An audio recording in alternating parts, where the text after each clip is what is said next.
Well, welcome into PressBox Live. I'm Stan the Fan Charles of PressBox and PressBoxOnline.com. The guys, that's Luke Jackson and Ross Grimsley, we took our All-Star break last week on the 4th of July weekend or whatever you want to call it. But we are back. The big news today in baseball is the home run hitting contest. Adley Rutschman is I think it's plus 1,700. And I threw $10 on him on Adley Rutschman, so I took a shot. But we're going to talk to Luke Jackson and Ross Grimsley about the Baltimore Orioles at the halfway point of the season. But first, I got to tell you about AJ Michaels. That's right, expert and award-winning AJ Michaels. Heating, AC, plumbing, and home performance will improve your home's energy efficiency and comfort levels. AC season is up upon us right now, and it's hot. It's cooking, and it will continue. New rebates and discounts are available. More at ajmichaels.com. And as promised, we are joined by Luke Jackson and former Oriole left-hander, former 20-game winner, member of the Orioles Hall of Fame, Ross Grimsley. And guys, my new power rankings are out, and I've got the Orioles in the number 2 spot behind the Atlanta Braves. And let's be fair to the Tampa Bay Rays. They lost Jeffrey Springs, a starting pitcher, about 6-8 weeks ago, maybe 10 weeks ago. They lost Drew Rasmussen about a month ago. And just about a week or 10 days ago, they lost Shane McClanahan. He's due back right after the All-Star break from some back tightness. You guys buying what I'm selling with the Orioles slightly ahead of them in the power rankings, not in the standings just yet? I like them, Stan. I like that, what you got.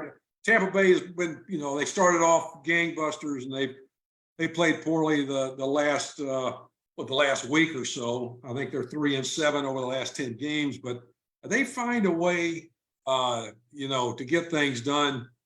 Somebody will come up and pitch well for them, and they had a knack of hitting home runs this year, which has really been something that's really helped them out. But like we talked about before, the only difference I would make is I would move Houston up. I have Houston out of the top 10 at number 11. I like them. You would have them about 8 or 9. You would have them. Because I like their pitching. They're one of the top, which I didn't realize. Them in Atlanta were 1-2, and Minnesota was number 3.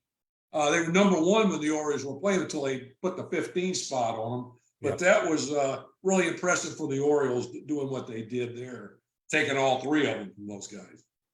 Luke, your thoughts on the Orioles over Tampa Bay right now in the power rankings? I think I still might have Tampa Bay at number 2. They've gone through a rough stretch, but again, no McClanahan in that stretch, and he's really the straw that stirs that drink for them, for me at least. And they've gone through a tough offensive stretch, which is a little more surprising to me because they've been so good offensively. They've been the best offensive team in the American League. And until yesterday, they sort of broke out yesterday with, I believe, 10 runs. They had really been limited to just some solo home runs here or there. And to me, I mean, you still look at their run differential. I think their run differential is about 100 runs better than the Orioles still. And so I would still give them the benefit of the doubt. And if you want to have the Orioles at 3 or 4, that makes sense to me. But 2, I don't have a problem with that either. I mean, think about it. The Rays started 13-0. And since that point, the Orioles have outplayed them. Yeah. Simple. And a lot of that. But like I said, they've been without, first of all, their first 40 games or 50 games of the season, they were without Tyler Glasnow. Mm-hmm. And since Springs went down, they've lost Springs. They've lost Rasmussen, now McClanahan, albeit for a short time. And I'd have to say that Taj Bradley has probably been the equivalent to their Grayson Rodriguez. They had high hopes that he would come in and grab a rotation spot. And they don't even mention the best of them. The guy who's out all year this year is Shane Baz. They don't even mention him right now. Right. And I'll direct this to Ross. One concern I would have about the Rays is that their bullpen has thrown the most innings in the major leagues. Now, we usually don't mention that as a concern with the Rays because they do that by design.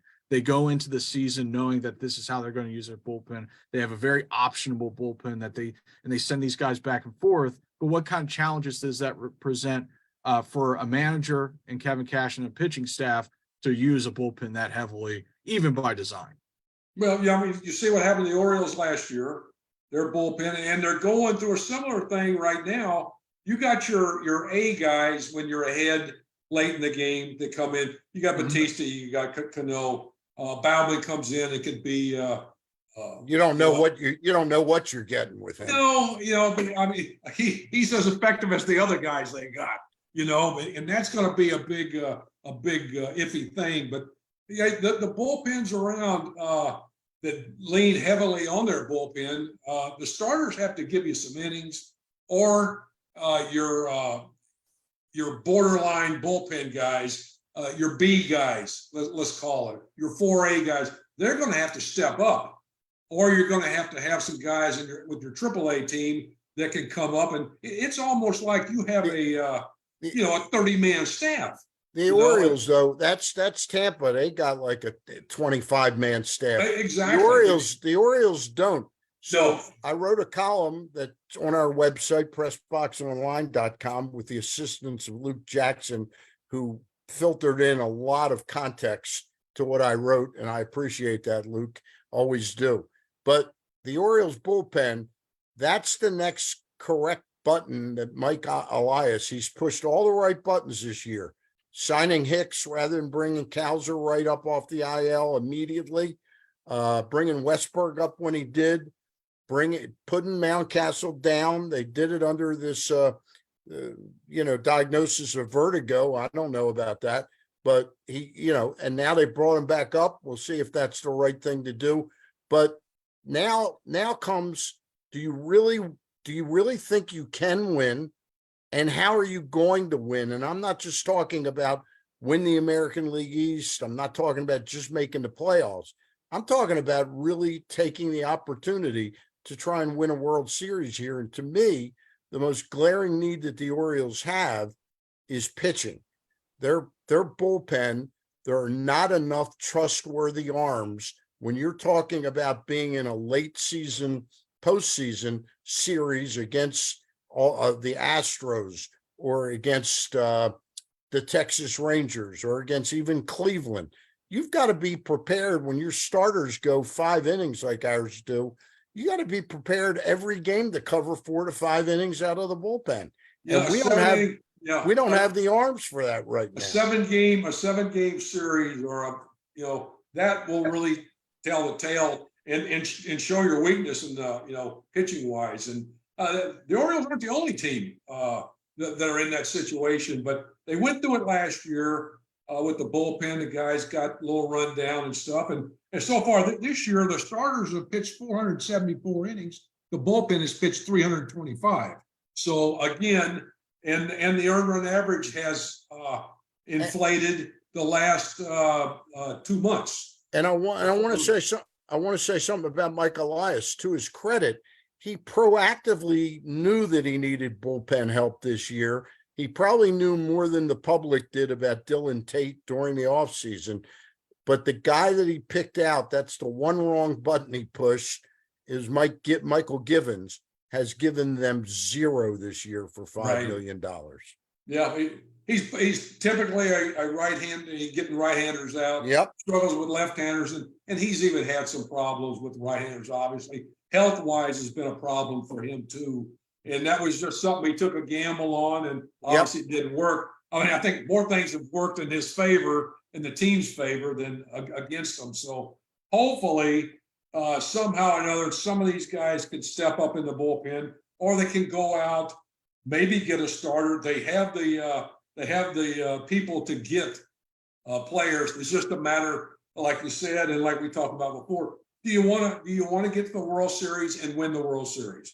Well, that is what everybody's goal should be. If you got the team and you can get the pieces that you would think as a front office that can put you over the hump, go for it.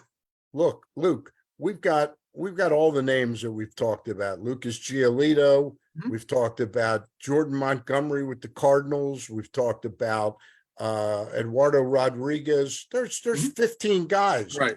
but all of them seem to be fraught with giving up prospects and how much control do you get over the pitcher. Whereas the bullpen arms, I think, are much more practical and really what the team needs this year. There's not a glaring look. They have a glaring need for a number one starter. Okay. Right. But they've got the next best thing. They got 5, and with Grayson, 6 potential guys that are 2s and 3s. They're not 4s and 5s, you know.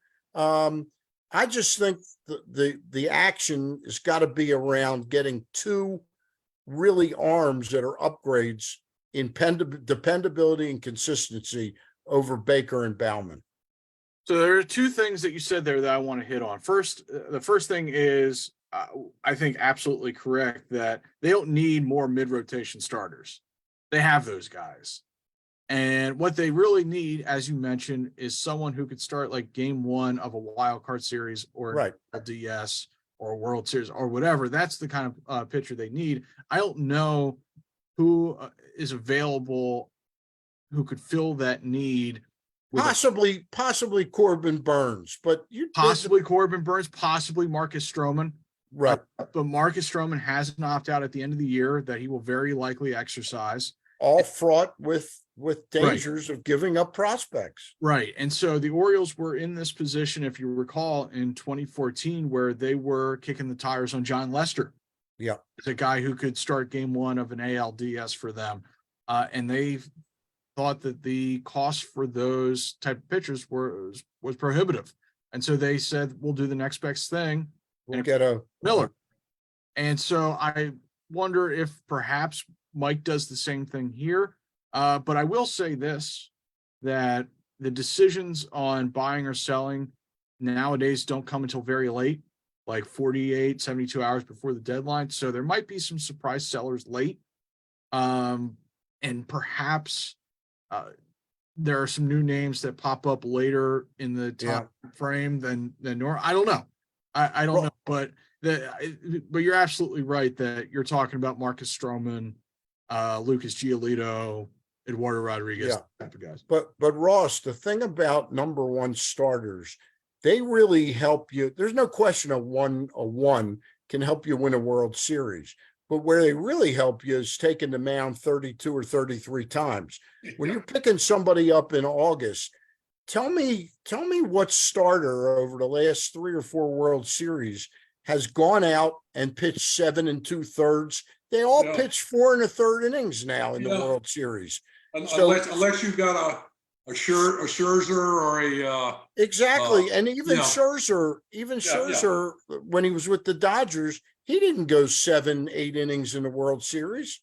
So my point is bringing up Grayson at some point in the next 2 to 3 weeks, and I would put him in the bullpen. And Ross, you know the names as well as I do of Oriole pitchers, starting pitchers who ended up being very good starting pitchers in the majors that got their teeth ground pitching out of the bullpen. Give us a couple names. Saw it. Dennis Martinez did it. Wayne Garland, Jesse Jefferson, who had an okay career, nothing spectacular, but all these guys, Earl brought them up. They pitched the second games of double hitters. They give they were long guys that would come in, and you just take the pressure off of them. I think that's one of the things that they got to be a little leery of with Rodriguez. You don't want to let him just basically get his confidence back. Let him get some good outings and get him out. And just let him. The innings thing that we talked about that has been discussed. That's something that you probably won't even have to worry about. I want to be very clear, because I've suggested that DL Hall is being misused and miscast as a starting pitcher. I'm not saying Grayson Rodriguez, in my estimation, is long-term a relief pitcher. Right. But I think he both fills a need for the Orioles, and I know you don't agree with me on this, but I think he both fills a need, and you also can be true to the commitment to try and keep his innings including postseason, say under 150 innings. He's at close to 90 right now between majors and minors. I think there's, and I'm not a guy that ever worried about innings, even as a coach.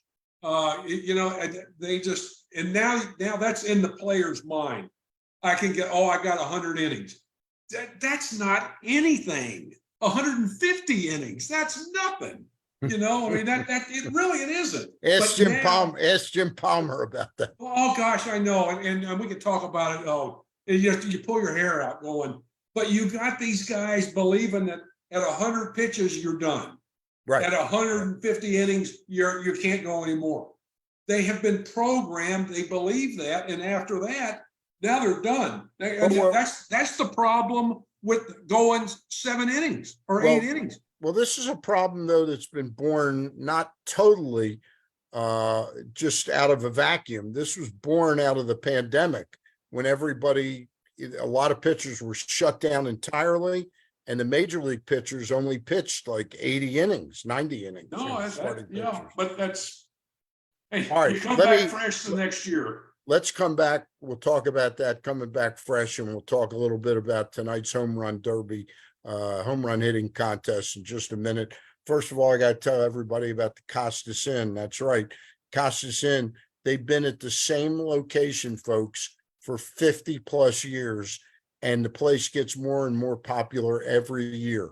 Crab season is upon us right now. Make sure you call up to reserve your crabs, both the size and the cost factor into what you're going to eat. So call up the Costas Inn, 410-477-1975. And don't forget the rest of the great menu. It's all there online at costasinn.com. And you can also order online, pick up your food, not online. You can pick it up in your car.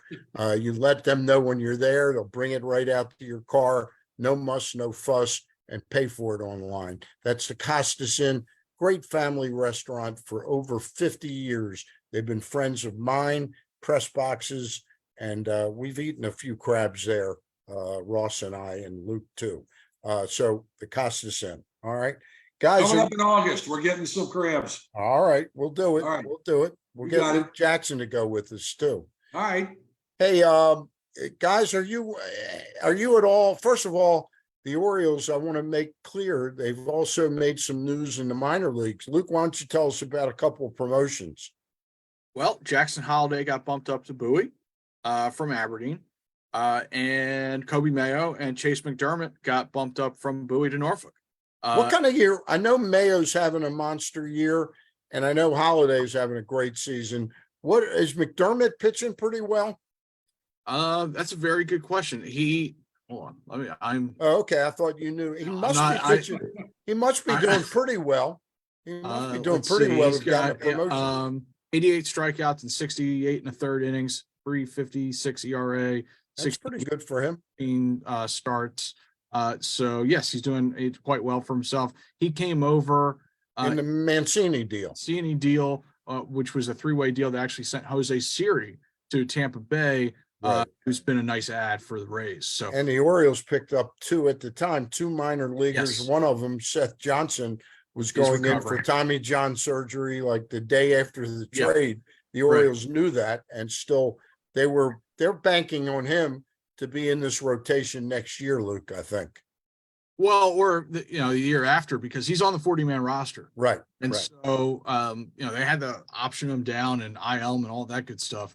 But yeah, McDermott's a kid who could impact them, at least in the bullpen as soon as next year.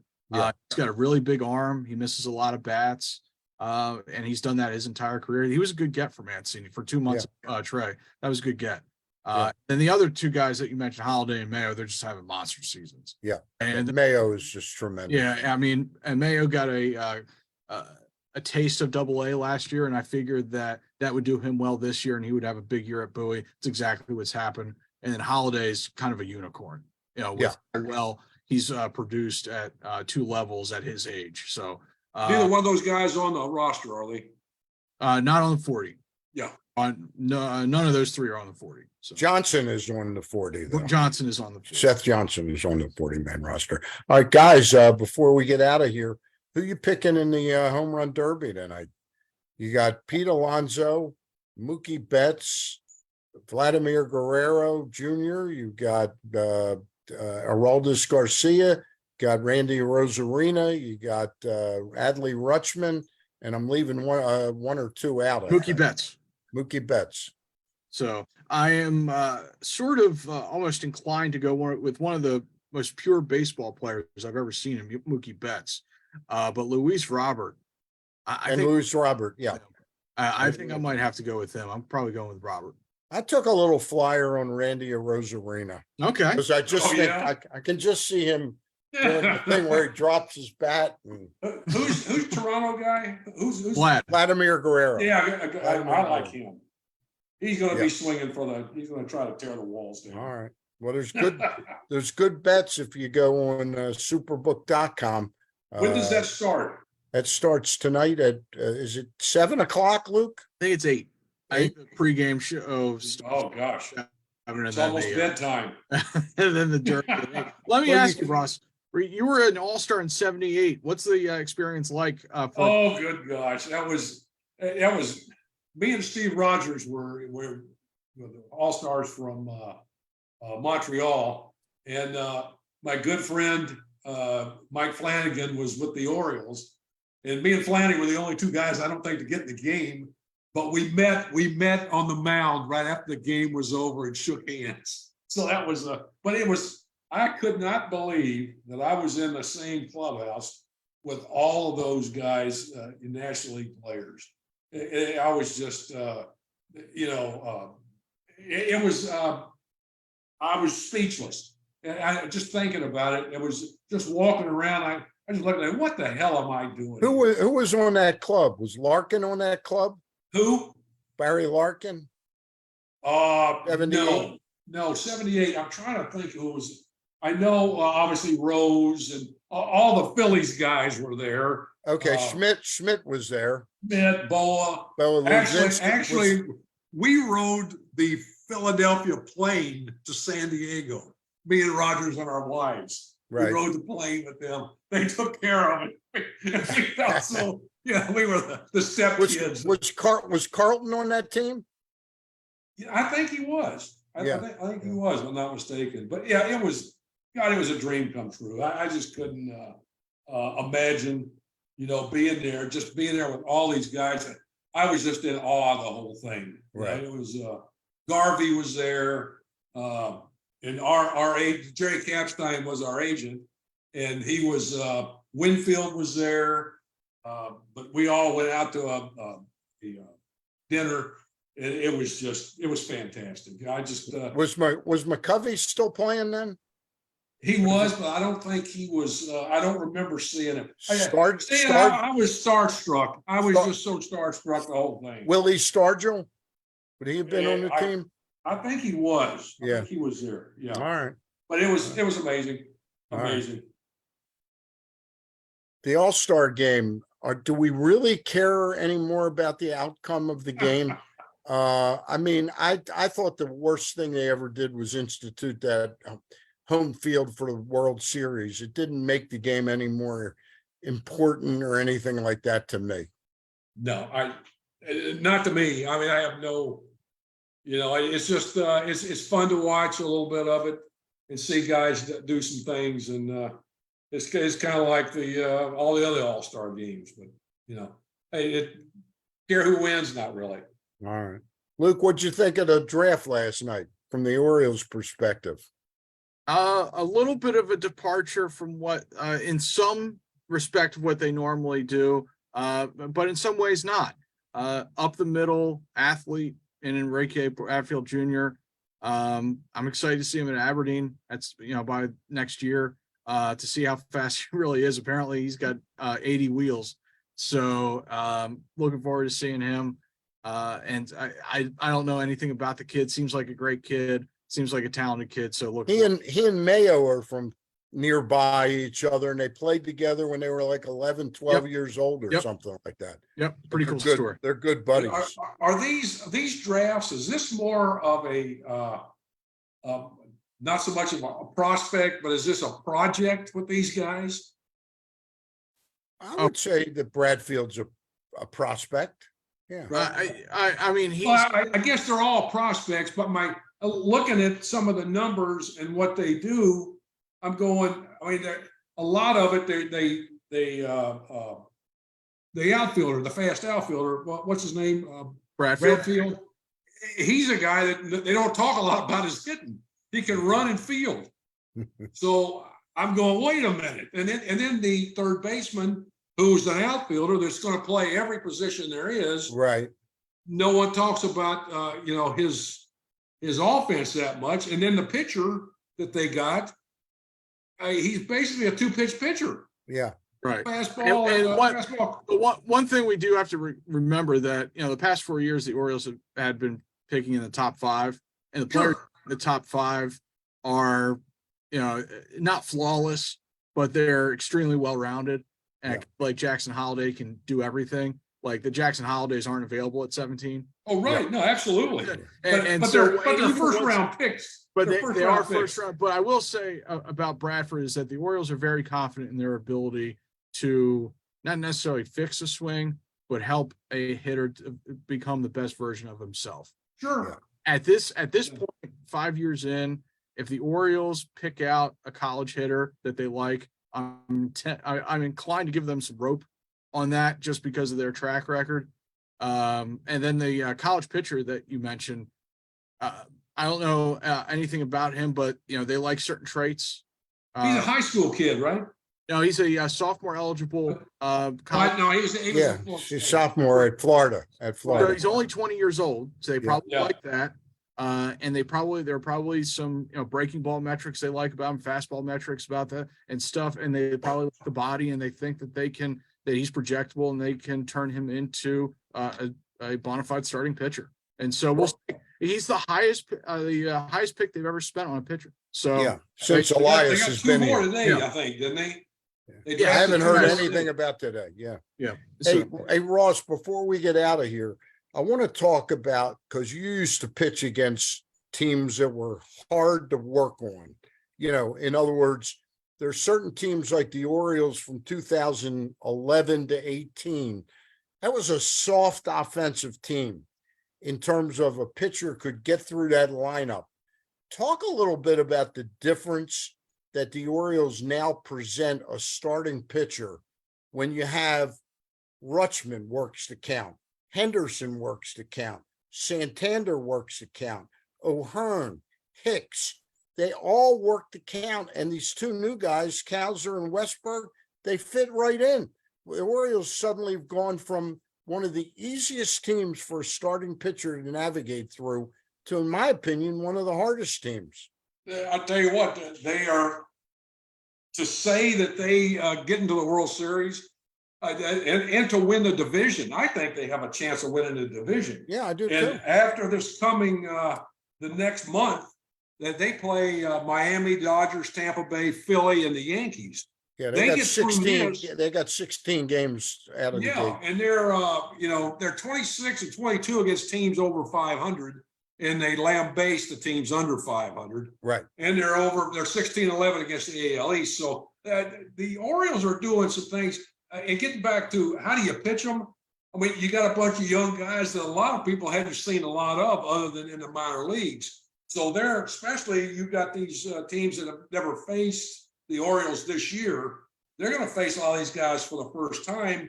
And, they're going to try to get a feel for how to pitch them other than, watching. Obviously, they have a lot of video, but seeing it firsthand is another thing. A lot of teams don't have the scouts they had years past where they could get a read on a lot of the guys and how to pitch them and what to do. So it's tougher now because you have a lot of numbers, but you don't have a lot of eyeballs on the players, and you're not getting that information, which is very important. That tells you a lot that the numbers won't tell you. But pitching against the Orioles now, I tell you, you've got to be really careful. And like you said, they They can, work you. They work you know, you. they watch you. Gotta locate and really change speeds with those guys, and you gotta throw strikes, and that's one of the harder things. You just can't run that fastball neck high every pitch and expect them to swing and miss it.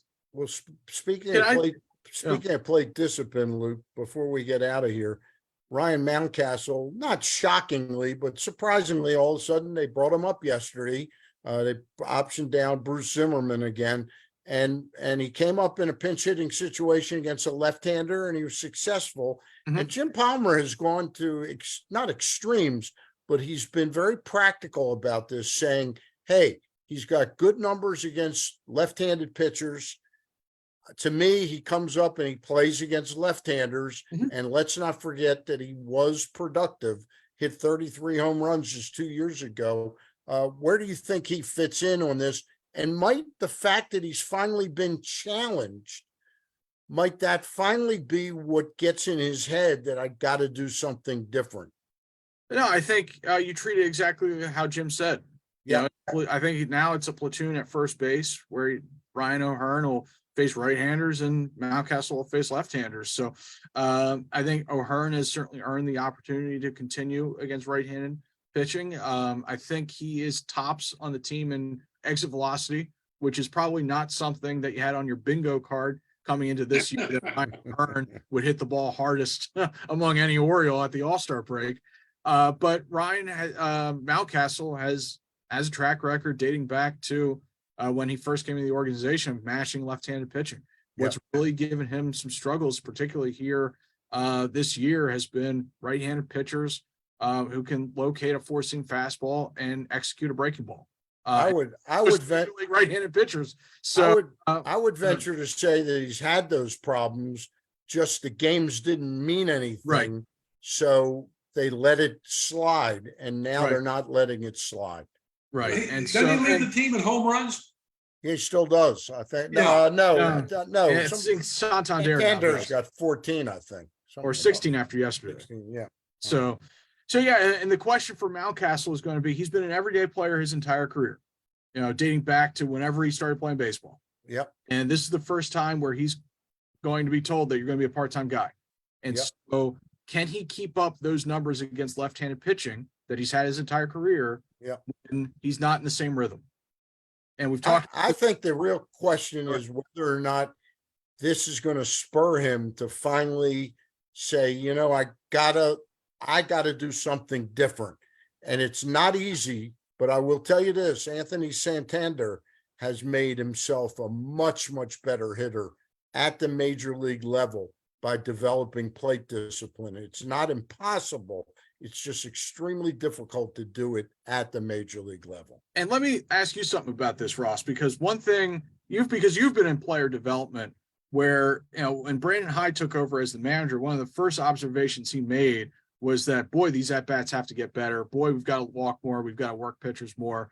And they've gotten to that point, but it's taken a while. And really, it seems like one of the priorities in their draft has been to take hitters with a track record of doing that, who have always done that, that's who they are. Is plate discipline and identifying balls from strikes, is that something that you either have or you don't? Is it really difficult for a player to develop that? You look at the guys over the past. I mean, it's Barry Bonds is probably the greatest ever of seeing the pitch out of the pitcher's hand. Kenny Singleton, Rose was a Ted Williams was the only guy in the class of Bonds. I mean, to see, and I just remember, because I do batting practice in spring training to Bonds, and one of the things, I would throw a ball that would be off the plate this far, and he would yell out, "Where was that pitch at?" And I go, "It's about a baseball off." I'd throw the next pitch would be that far off the plate. He would take it. Most guys would swing at it because they can't, that half the baseball, but you got, I mean, it's a vision thing. It's it's where you pick the ball up. I think every guy is different, and the better players, the better hitters see the ball out of the pitcher's hand. They pick up the spin right. And it's, can you learn that?